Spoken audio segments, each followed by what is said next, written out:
Good morning, welcome to Morning Outlook. This is Kim speaking on Friday the 10th of May. Sorry, a bit late this morning in recording this, just after 8 o'clock as I start recording. So anyway, let's have a look then. Euro dollar, well, we've seen a continuation of its efforts to push on through here. It's actually managed to break out of its wedge both ways yesterday.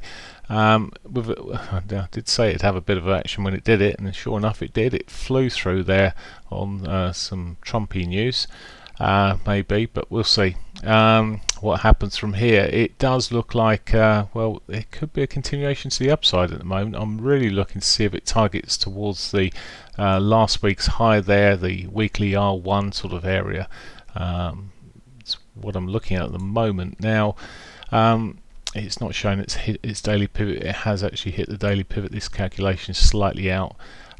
Where to? Well, at the moment it certainly looks like yesterday's high as the R1 is there, and as I said, it could push on as far as last week's highs there.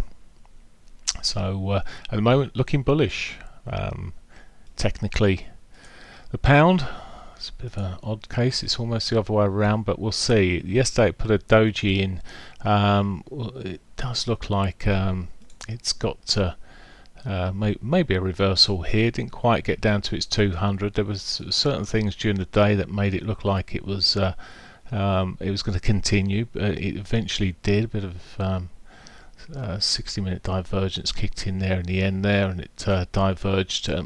But it's messy, and it may just, with Brexit hanging over it, just not get legs. We'll see. But for now, well, it's not too far away from its daily R1. It's not got a lot of movement in it. The pivots are pinched here. If it breaks that area, well, the obvious sort of areas for it to head towards is that 60-minute 200, the 100, 60-minute 100, both around about the same level if it gets up there. Now, if we see this morning a bit of a change around as it gets into the action starts, I just would be looking to see if it breaks this lower trend line. If it starts breaking there, then I'd be looking for yesterday's lows, that S1 area. But for now, as I say, I'm erring on the bullish side for the pound.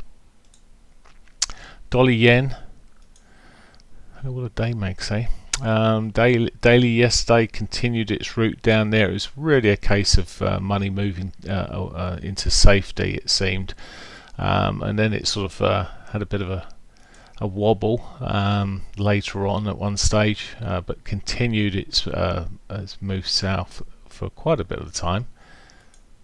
But now it's well, looking well, it did put a higher low in yesterday on this.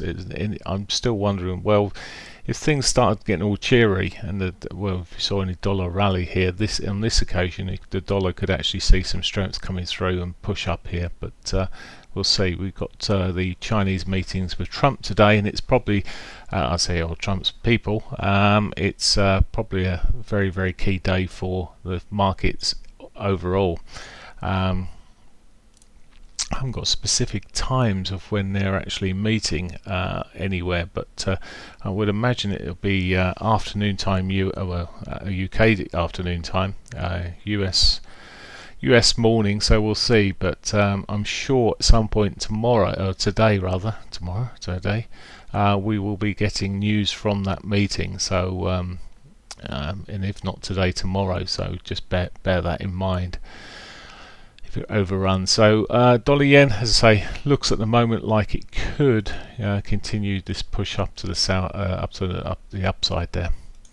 Aussie dollar. So the Aussie dollar managing a bit of a reversal this morning. Again, another doji bar reversal, sort of looking bar, pretty close to a double bottom there, if not a double bottom that was put in.